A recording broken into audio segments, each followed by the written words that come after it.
So, hey guys, the first part of this is a little useless because all of you guys know that my name is already Daniel. For those of you who don't know though, I've been here for the last 5 years. I'm a roamer now, which is pretty exciting. And I've been playing Rune the Blind Seer for the last 4 seasons now, I think. Um, what's been pretty fun about playing Rune is that, oh, do we need the mic? Okay, we need the big mic. Is it on? Okay, cool, excellent, excellent, excellent. So my character Rune has been traditionally female, which I'm sure a lot of you have noticed. The problem with this, though, is that I've been medically transitioning for the last couple of years. So last season, it brought up a very interesting dilemma of I would go to other jobs and be presented and be perceived one way, and then I would come to Anderson Farms and have to act as a woman. And I will be honest, I fully forgot how to act as a woman last season. So I kind of sent me on a nerdy deep dive trying to understand what both Western genders mean, why we have such a distinction between both of them, and yeah, okay, um, gotcha. Okay, I hear it now. I think, excellent, cool. So my goal of this class is to not just give you guys various examples of gender and race, but to also give you guys tools as haunt actors to diversify your techniques while also being conscious of your physical limitations. So what I mean by that is that for me personally, I was going through a lot of vocal changes last year. So I would try to be all up and high and feminine, and eventually my voice got strained. So I would tone it down and I would start, acting a little bit more masculine.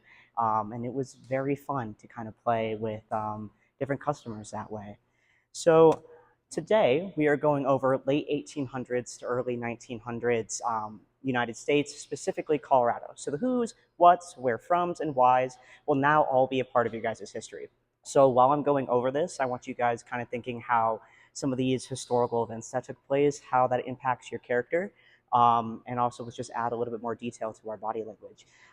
So let's see here. Sorry, I just got a reference. So these archetypes of Western genders, the societal enforcement of and the breaking of us should give us depth beyond that's a crazy man or that's a scary woman. These characters right here are iconic not just because of the dialogue that they're given, but the body language and movement throughout their performance from both Anthony Hopkins and Betsy Palmer. So the Wild West was not just about gunslingers and prostitutes. It was also a way for folks of all walks of life to escape the strict societal norms of East America and also other world conflicts. So Ravens Gulch, as we know, takes place during this time, which is why I'm doing the class to begin with. And I'm not trying to step on Keneva's toes too much, but we are close, kind of an offshoot of the Oregon Trail. So a lot of folks, as they were moving up to Oregon, Colorado, Fort Collins, Denver, popular hotspot if people couldn't make it all the way through the West. So Wild West themed media, like most media, tends to lean towards men are dominant, right? Women are submissive. We got minor, we got housewife, has rights, has no rights, which even back then wasn't necessarily true. So what I want to go over is different races and what rights they had and what rights they didn't have in comparison to everyone else. So we have films such as 1899's Kidnapping by Indians, 1939's Stagecoach, and 1956's The Searchers that kind of start this trend of protagonists having lighter depictions of skin tone, whereas antagonists tend to lean towards having dark depictions of skin tones. And all these films kind of vary in their tones of racism. But this was all, some of these films I've noticed I've been able to kind of go, some of these did not age the best. Specifically, I want to go a little bit more in depth with 1899's Kidnapping by Indians. It was one of the first Western-themed kind of films that I could find. I know there's a lot of debate on whether what was the first or not, but this 2-minute film was filmed by 2 British filmmakers in Blackburn, England. They had both never been to the United States. Where they got their oh-so-accurate information from was hearing farmers who had family members who had traveled out west and heard rumors of very inaccurate things about the indigenous community. So to summarize for you guys, basically you got these 2 European white couples who are chilling in their tent, and then all of a sudden we see the troublemakers, and they run down not the most accurate of indigenous garb, and they basically start a shootout, and they beat up the guy, and they take the woman, and that is the entire plot. So films like this kind of set this bar of indigenous people and other folks of color are dangerous, and this is transcendent for generations because it's something I'm up here talking to you guys about. The problem with our modern perception is that it was almost immediately rewritten, like those films that I had said before. Um, oh, sorry, I just missed. Sorry, it is media such as this that kind of divided white folks from folks of color. So you know, in a lot of films, we see that white people play cowboys, which is not the case. Through researching this, I found out that pretty much every race had cowboys.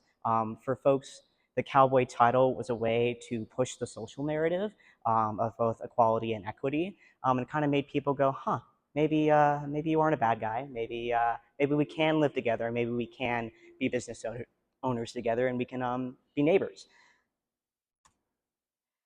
So Colorado has both a deep history of racism, but it also has a unique economy that allowed folks of all walks of life to come and make a life out here. Even though we attempted to stray away from Eastern American ideals, we still found ourselves indulging in Western gender. Um, So when I go over this, there is a lot of aesthetics that you can kind of pick out of like, oh, I've seen this in Western media, but there's a little bit more depth to it. So today I'm going to be going over European, African, Chinese, Mexican, and Indigenous Americans. Something about all the pictures on these slides, or most of them I believe, is that I was able to find different photos from Historic Colorado, the Denver Post, I believe the Colorado Sun. It took a long time for me to try to find just photos of like over here on the left, we have like a whole group of Mexican Americans in Erie. Here, I believe this is somewhere like Southern Adams 12 Cent area. So it was interesting trying to find non-racist photos and accurate depictions of just people existing in our state. So first, we're going to go over African Americans. So African Americans, like other folks of color that I was talking about, took on this cowboy title. 1 in 4 cowboys were black, in accordance to Katie Naughton from the Smithsonian. So this kind of them taking on this cowboy title kind of made their presence known in the West. We have projects like 1886's Farmers Colored Alliance. It was founded in Texas with the concept of expanding finances for African Americans in regards to farming. So we have expansion of farming techniques, diversifying of training. Reasons for this allowed areas like Deerfield, Colorado. I believe it's by Fort Collins, about 50 miles from us. It was the first all-black settlement in Colorado. Um, Reasons for these all-black settlements were for various social and economic factors, one of which is sundown towns. Quick show of hands, does anyone know what sundown towns are? I'm just curious. Okay, cool. So sundown towns, its high popularity was from about 1890s to 1970s. Concept being that African Americans and other folks we'll get into later, African Americans were not allowed to enter certain towns or communities, or they were not allowed to enter these towns and communities during the nighttime. So the theory was that once the sun set, you better be done with your job, you better be done with your shopping, or else you're going to be, subjected to violence or arrests. So both of it was a social aspect to it, but then, there were legislation here in Colorado that enabled that behavior. So Louisville, Golden, and parts of Colorado Springs all had different banners across their streets, across their towns, across their shops. So, like for instance, it would be like, "Welcome to Louisville. No, whatever here after a certain time," or like, "You best be out of town before the sun sets," which is a little scary that that's something that happened here in Colorado. So economically, we have these folks not only just struggling to own land, but also systematically being rejected from certain areas.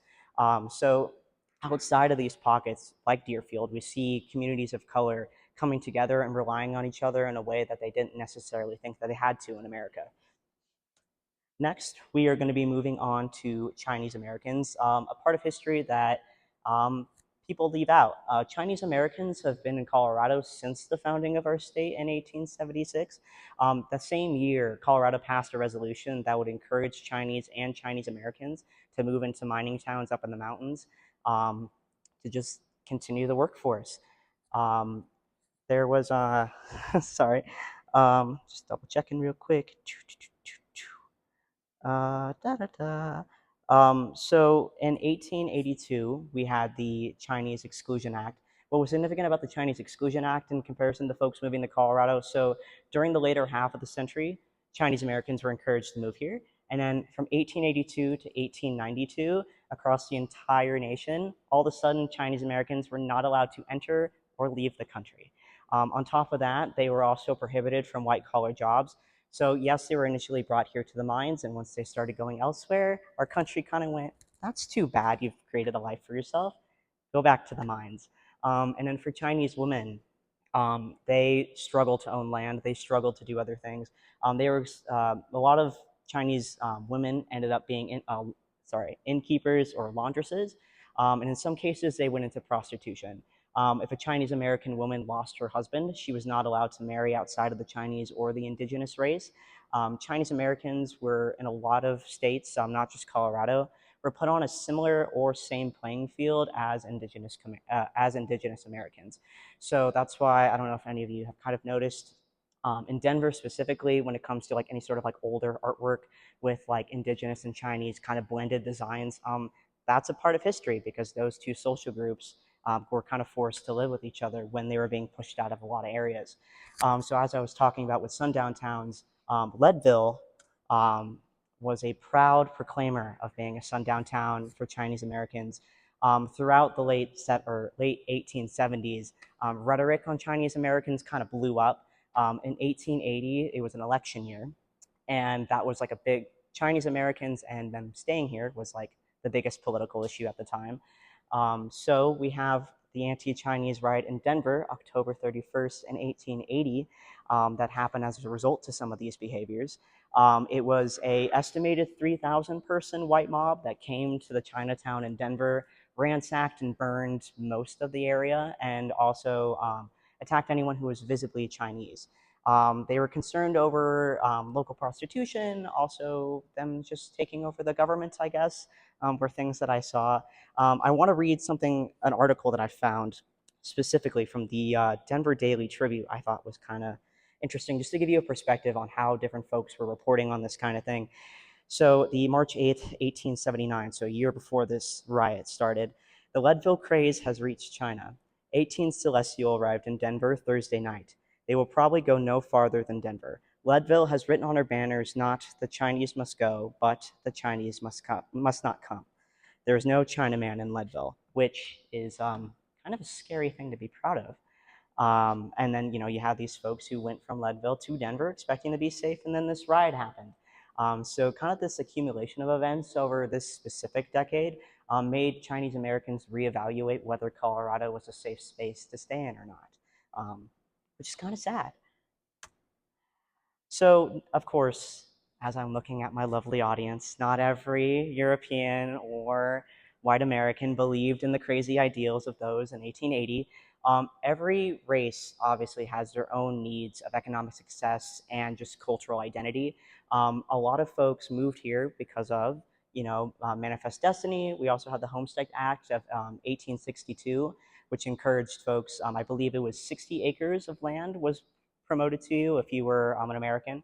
So, if you're out east and you're like, man, housing is kind of expensive over here, America was like, hey, go to this totally free land and just go take it. So they went and take it. Also, another thing was that in 1828, the first presidential election where all non-property white owning men could vote, which I don't know if that was something you guys knew or not. So for the first half a century or so of our state's founding, only a couple hundred folks could vote. So this, on top of the Homestead Act, on top of this concept of Manifest Destiny, encouraged this massive westward expansion. So now we are on to, or wait, I forgot one last thing. I'm so sorry. So I talked a little bit about men, but I'm talking a little about European women. So European women were not just enjoying some of these lax legislations with their husbands, but they were also enjoying it without.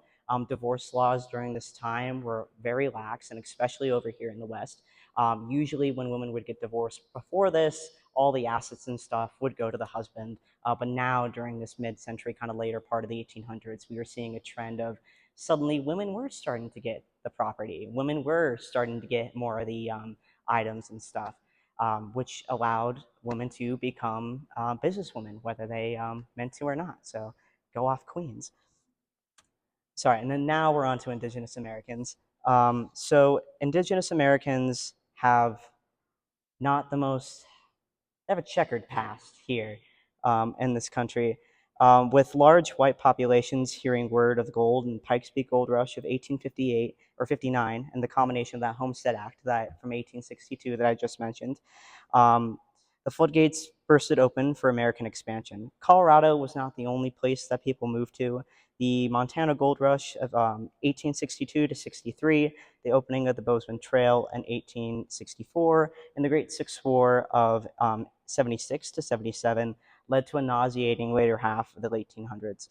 Tribes such as the Utes from the Great Basin and the Nez Perce from the Idaho waged war with not just each other, but other folks on the trail. So Oregon Trail, Bozeman Trail, pretty much any major area in the West was being attacked in some way, shape, or form. The most notable, though, is probably going to be the Sioux from the Northern Plains and the Apaches from, um, sorry here, from the Great Lakes. So these two tribes, or at least the Sioux anyways, were relatively peaceful people who were living in the Great Lakes. And then with the displacement of indigenous folks with the Dawes Act of 1887, which I'm going to get to in a second, they decided to turn a little bit more violent and feared. They had militant crazy leaders such as Crazy Horse and Red Cloud. So they were given sort of these fantastical names as they were going out and they were fighting. So that on top of 1899's kidnapping by Indians, you can kind of see how not every American is going to be thrilled with displaced folks rolling up to their towns. Uh, so another part of history that I feel like not a lot of people may not know about is indigenous tribes were heavily queer. Something with colonization, not just taking away cultures as far as spirituality, but also queerness. This is Weewa, who was a famous Sunai Native American. They were so, sorry, so she is considered a Yamana. So Yamanas are male-bodied folks who take on roles of women. So they'll partake in like ceremonial rites. They'll do like textile and artistry. They were known for doing both like male and female clothing and kind of just blurring the lines. Before colonialization took place, they were seen really high up in their tribes and their community, and they were protected. But when colonization kind of took its hold on different tribes, Yamanas were no longer protected, and they were seen as devilish figures. Next, we're going to move on to Mexican Americans. For those who might not know, Mexico or Colorado used to be a part of Mexico. In the Treaty of Guadalupe in 1848, that ended the war between U.S. and Mexico. So suddenly, all of this territory now becomes a part of the United States. The big problem with this was that one of the big concepts in this treaty was that Mexicans who were agreeing to stay in their homes thought that they were also going to maintain their land ownership rights. Classic American fashion. Basically, Europeans came up to them and were like, hey, is this your land? And they're like, yeah, been living here for generations. Why? Can I see writing in English? Huh? Oh, well, that's cool. I have this piece of paper in my hand with my handwriting in English saying I own this land. So goodbye, which is kind of weird. And folks who resisted this were um, relocated or they were killed, which is a little funky that that's how that went. On top of just losing land ownership rights in general, Mexican American or Mexican women were allowed to own property beforehand, but then when the switch happened, women were no longer able to own property. So that was also a little odd, kind of a twist, which is why, yes, there is a big population of Mexican Americans here, but there's not as much land ownership as there used to be, and that is because of that treaty right there. And then Mexican Americans kind of met their competition with the Transcontinental Railroad, connecting just the greater American and European language. So Mexican Americans struggled with understanding the American economy, also just understanding English in general. So you had a lot of Mexican Americans turning towards farming work, turning towards mining, less sociable jobs. So Mexican Americans in Colorado were known for going into the sugar beet industry. So we have the Great Western Sugar Beet Industry in Loveland, where a good portion of their workforce was Mexican. For those who didn't go into farming or agriculture, they also tended to serve in a lot of our wars. So civil wars and the Indian Wars. So that was one of the big things. Mexican Americans wanted to win over Americans' trust, and the way to do that was to fight Indians, which is a little interesting. It's a good way to keep different folks apart. It's like, yeah, let's fight everyone. So now that we know a tiny bit about different groups, that we like now that we know a little bit about like what they were either given or restricted from, as far as like legislation, as far as kind of like a social standing a little bit, we can get into the two different genders of like man and woman, and then also the breaking of. Um, so women were the backbone of the American family by cooking, farming, and wrangling and raising children. With or without men, the American mother weaved together communities of education and faith, while men more often than not made federal legislation that tore down the social work of women. Women were not just hardworking girls, or not just hardworking women or pretty little girls. They were also taking up the cowboy title as well. So there was this emergence of women wanting to take shots on horseback, while being in a corset and a dress, as opposed to trying to dress masculine. There were also shows, kind of such as this, where you had women making a scene of themselves by touring and showing off these awesome marksman skills. You also had women, not just women, but also both men and women, kind of starting to blur the lines between our Western genders through cross-dressing. So that leads me into the breaking of. So we have Harry Allen is probably the best example that a lot of people know about. So when we talk about transgender people in the West, yes, they were able to live a little bit more freely out here, but there were still strict societal enforcements. And just like our traditional man and women, shocker, women have it hard regardless. So Harry Allen, female, going into man, he was he was known for a lot of crazy stuff. I'd like to say he was like this perfect prince, and he was like doing the good work. No, he was stealing, fighting, going to jail a lot. He got charged with vagrancy, which is a vague charge that was given to folks during this time period that weren't subjecting to societal norms. So for Harry's case, he was given the charge of vagrancy for simply being transgender and not dressing as a assigned gender at birth. Um, so I want to read another thing. So in he lived in Seattle for a lot of his life, and he was actually interviewed by Seattle Sunday Times. So a 1908 issue of this. I think this is interesting, and as a trans man myself, I feel like I really relate to this. I did not like to be a girl. I did not feel like a girl. Never did look like a girl. So it seemed impossible to make myself a girl. Sick at heart over the thought that I would be an outcast to the feminine gender, I conceived the idea of making myself a man. Harry was in and out of jail for most of his life, but that didn't stop him from really just wanting to be his authentic self. He worked as a barber, a longshoresman, and then he also had a partner, but he never married. His partner was a sex worker. So they were very much trying to reject the social norms of just marriage. There are also many other accounts of people who are like Harry, who were assigned female at birth, transitioning into a man. What was really interesting is that Peter Bogg from the Washington State University, in his book, Redressing the American Frontier Past, he talks about how Harry and this other gentleman, Sammy Williams, I'm about to talk about, um, there were a lot of trans men who were never found out for being trans until they died and were viewed from an undertaker. So Sammy Williams, for instance, he's another individual. He lived his entire life stealth, and he was a very popular member of the Gallatin County community. So when he was 80 years old, he passed away, and it was then when he was discovered that he was assigned female at birth. Bogue states that no one ever seriously seemed to doubt that Williams was anything but the way he presented. The West offered an escape for trans men and most of them were able to avoid scrutiny until death. But trans women, on the other hand, like I said, didn't always have the same faith.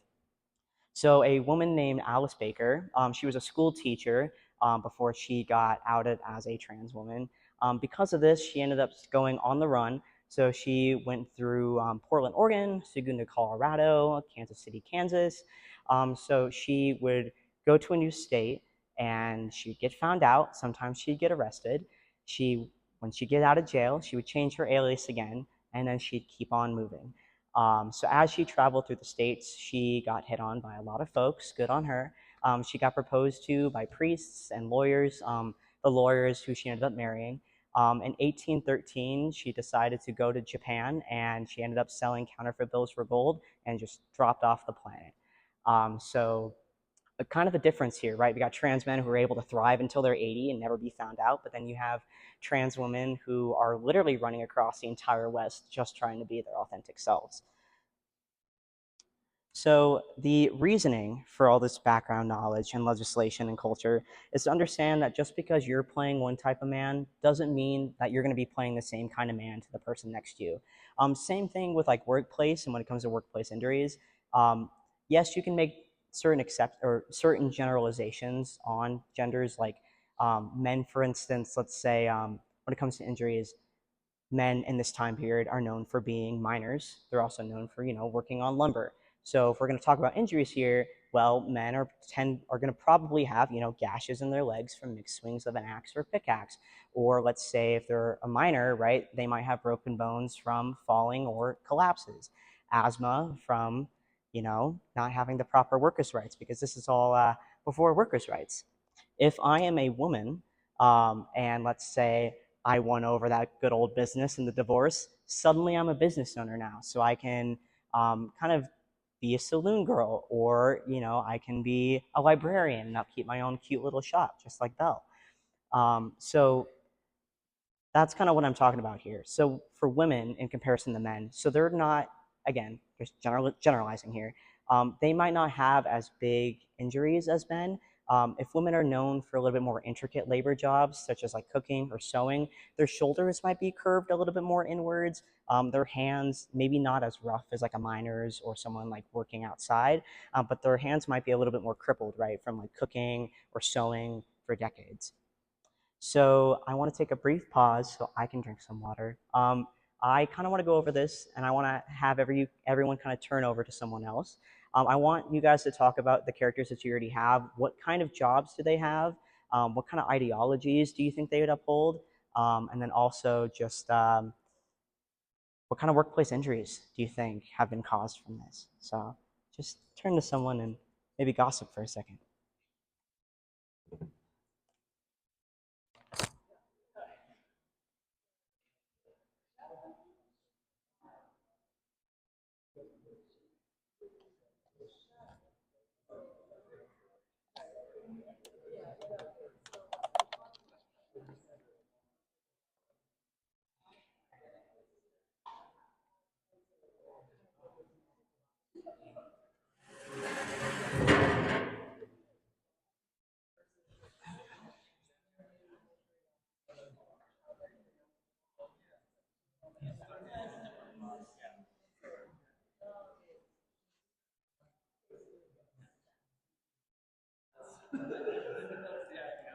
Okay, did anyone come up with anything kind of goofy?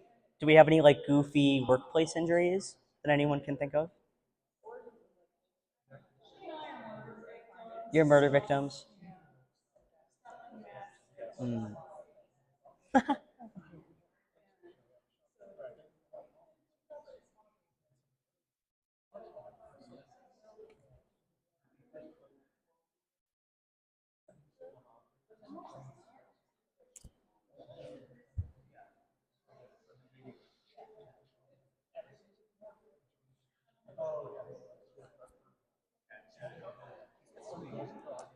All right, do you guys have any crazy places that you came from or any fun injuries that, any fun places?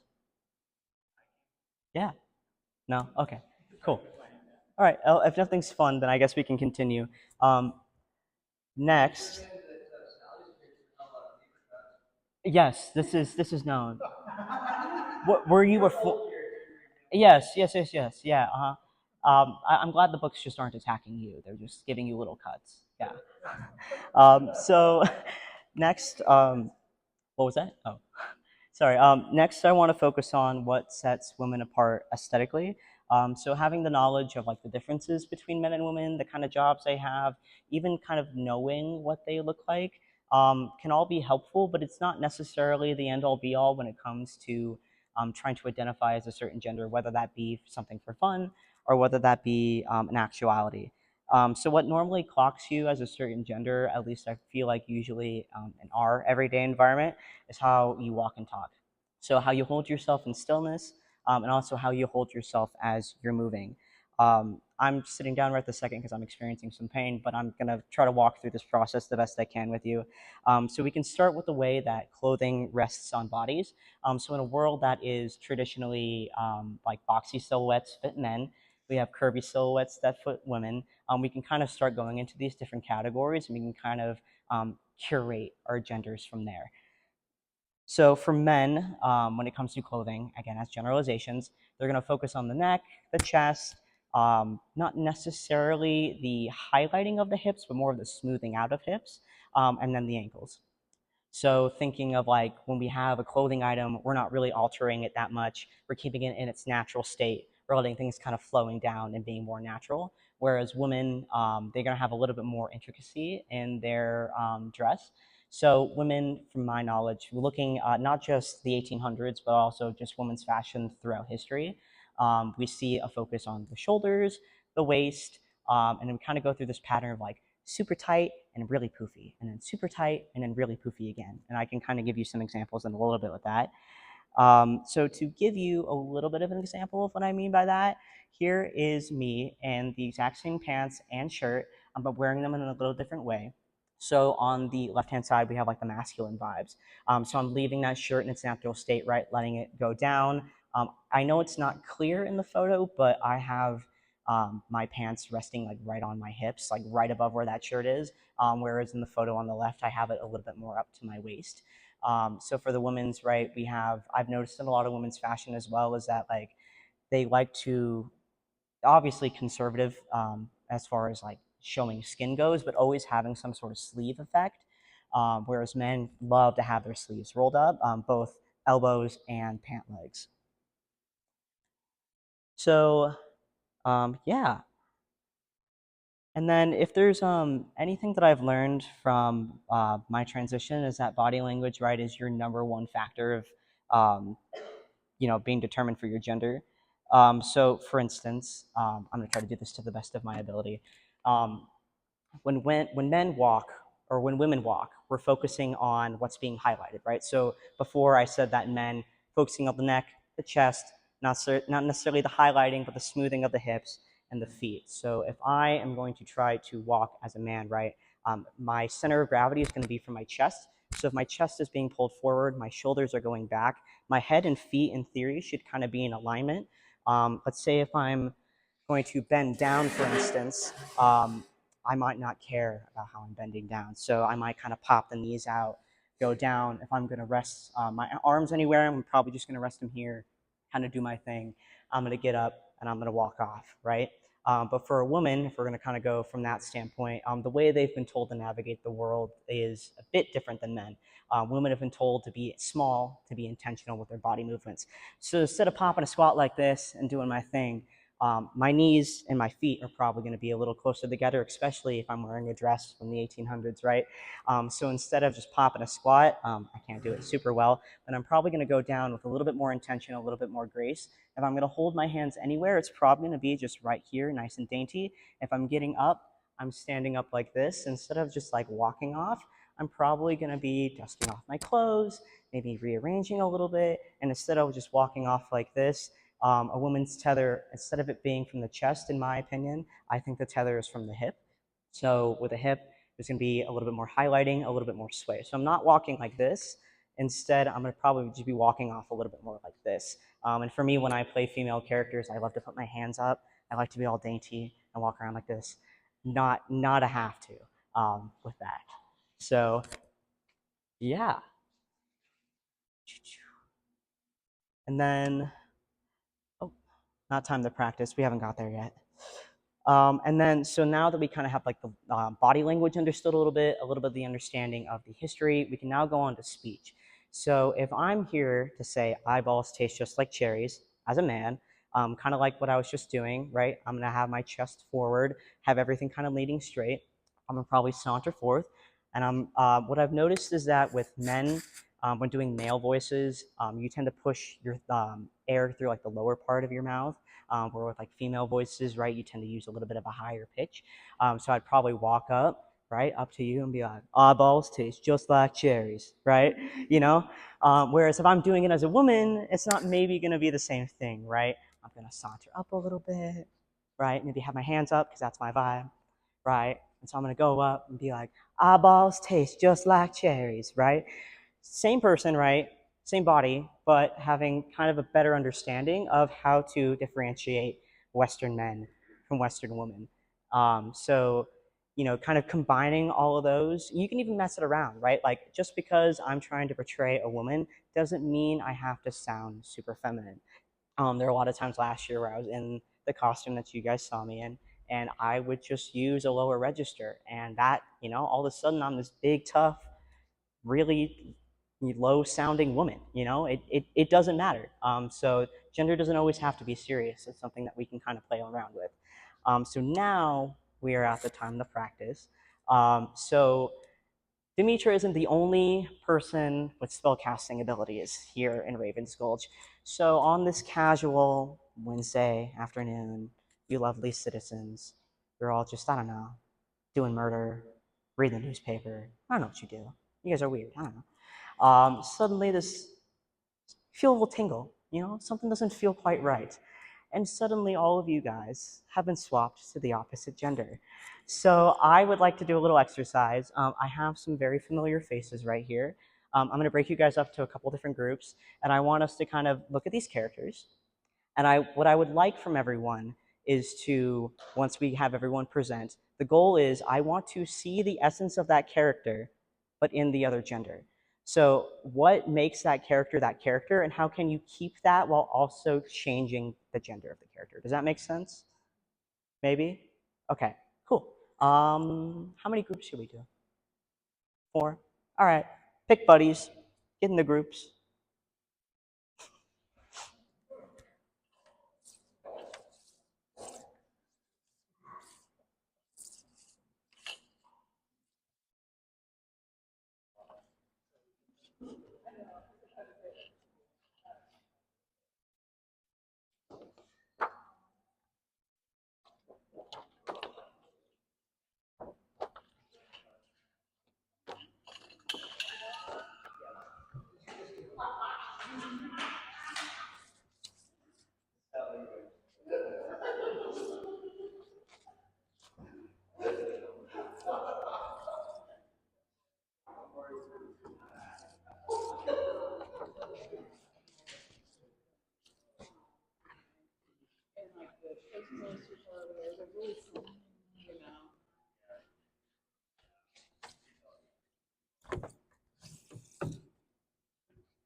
Oh, I know what I'm giving you guys.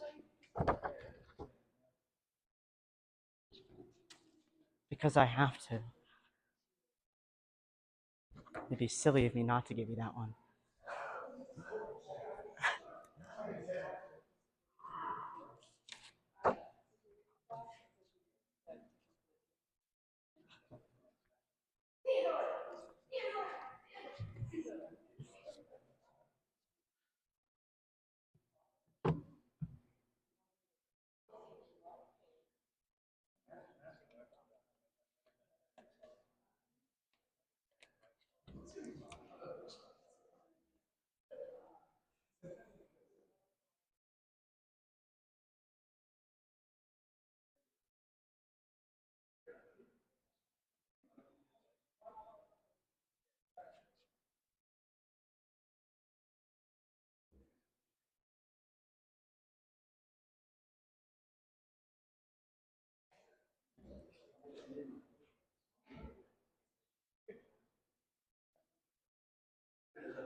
Y'all need another one?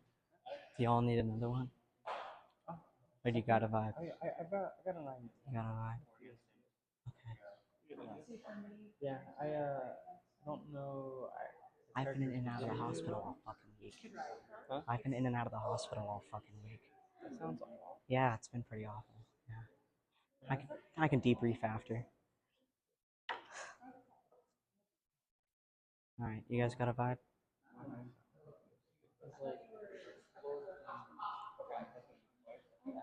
Alright, do you guys have a vibe? No, we're figuring it out.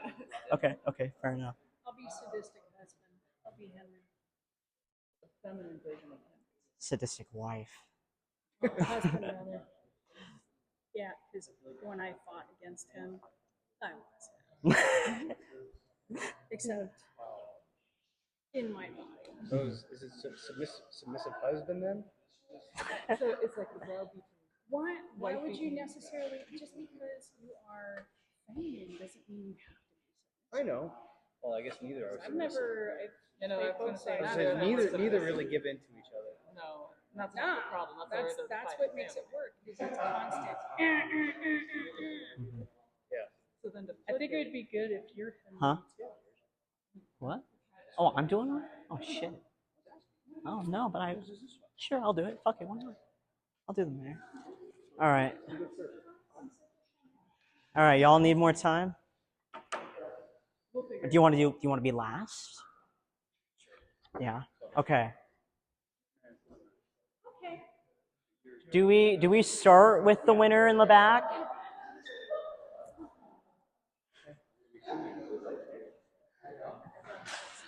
Okay, I'm gonna start with the stars in the back.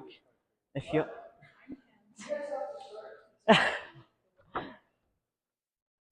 Yeah, so if you guys want to come up, grab your little card. Yeah. Cool. We present who we are, or do we do our thing and then let them guess? Ooh, I like the idea of you do your thing and let them guess. less, please. Okay, yes. So we're gonna do our own thing, and then we're gonna guess. So, scene. Sally, do you have your customer?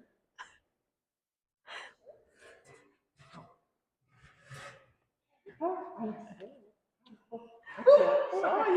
You know who else is dead? No, she's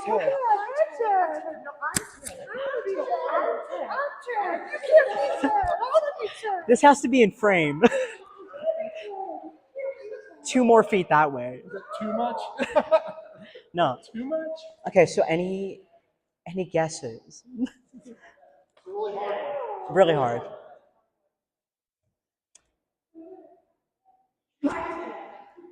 All right, we got the lovely Teds. I love that. Heck yeah. Now, I guess a question to the audience. What about that performance made it feminine while maintaining that character? Or did it? Excellent question. Yes. Higher register with the voice, yes. I also noticed some fun hip swing, some fun little hand raises, some good stuff right there. On the tippy toes. Yeah, I don't know if that's a classification though. I don't know if like you have to do that to be a woman, but like I like the effort. That great point. Great point. I love the improv.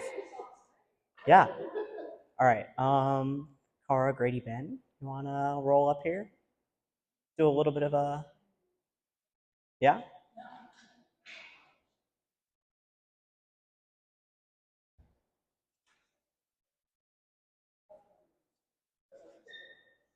we're all acting this specific character. Someone has to be a customer. Or do you all have interpretations? Okay.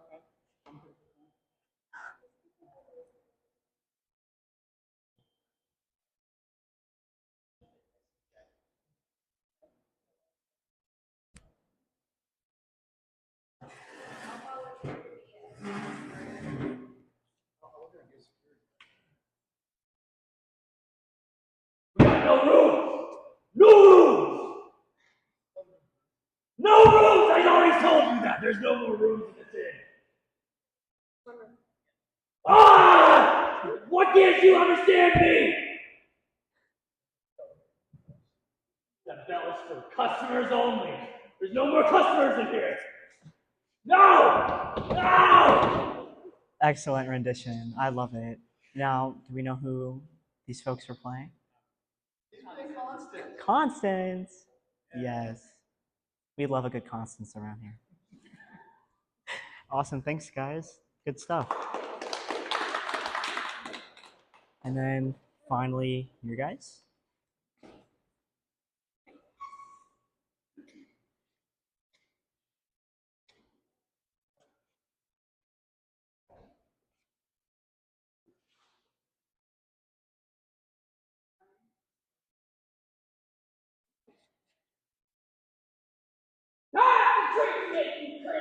Oh my God, please. I will never come home. Always stay out. Yeah, there's the gypsy put out. Why would I do it here? You don't even cook for me. Of course I don't. My wife is a cheating loser who's always out doing something on some other man. No! Do I look like I'm okay? Do I? No! Why would I do this? Because I treat you well. Do you? Where's my dinner? Not really anymore. Excellent, excellent. Good stuff. Yeah. Who do we think that is? You guys are Andrew. Andrew Jameson. Woohoo! Good stuff, good stuff. Okay, thanks for participating. Do we want to do another one or are we okay? Because I do have more fun characters if we are in the mood for. Do we want to do another? Do we have the energy for another? A legitimate question. Yay, nay, what are we feeling? Boo? Okay. Okay, that's totally fine. All right. So moving on. So I want to thank you guys for doing that in general. That was awesome. Loved the improv there. So to wrap things up, I kind of want to go over some 21st century examples of some of the things that we were just doing, right? So we got the body language, we got the speech, we got the kind of clothing dress up, and a lot of this was referencing 1800s. So I want to give you guys a little bit more tangible examples. So to start, we have a fabulous woman named Nikki Tutorials. So for those of you who don't know, she is a kind of like an online influencer. She started doing makeup and beauty stuff. She was for, I'd probably say like maybe 5 years of her career. She passed as a cisgender woman until unfortunately she was doxxed online and outed as a trans woman. A lot of the first thing that people kind of said when she was first doxxed was, wow, you do a great job sounding and, you know, looking like a woman. And she does that by, she did a lot of vocal training she revealed back in the day, kind of learning how to utilize and change those registers. And this is her in her wedding dress. So kind of going over the female fashion before, we got the shoulders, we got the waist, we got the flow, right? So we got the poofy, the tight, the poofy. So that's one example right there. If we want to move on to another example, we can do Bob the drag queen. So Bob the drag queen, fabulous guy. He uses all pronouns in his day-to-day life, but tends to lean more on the masculine side. So on this right-hand side here, we have kind of just having everything kind of just going down in one consistent layer, same textures. His elbow sleeves are rolled up, right? His collar is kind of laying in the normal way. And then we have his drag side, right? So we're reinforcing the highlighting of shoulders, waist, shoulders. We have the long sleeves. We also have the nice hand up in the air. So I guess maybe that isn't just me. And then kind of removing it once, we have someone who is transgender, right, who is able to portray her gender the way she wants. We have someone who is constantly fluxing in and out and is on the spectrum of genderqueer. But we also have everyday actors like Eddie Redmayne, who he played, he was in The Danish Girl. And so at the very top of the film, what I think is most interesting about his performance is at the top of the film, this character isn't transitioned at all. She is still being perceived as an everyday man. And then throughout the film, I mean, obviously we have costuming and, you know, it's a movie, it's not actually someone transitioning, but kind of towards the middle and end of the plot, we see not just the appearance change, but also the body language and speech. Eddie took a lot of time to learn the differences between both genders and really took the time to the best of his ability, accurately portray someone going through a transitioning experience. So yeah, does anyone have Any questions about anything of any kind? No? Okay, cool. Thanks, guys, for rocking and rolling with me despite me being kind of out of it. If that's it, appreciate you for being here, and yeah.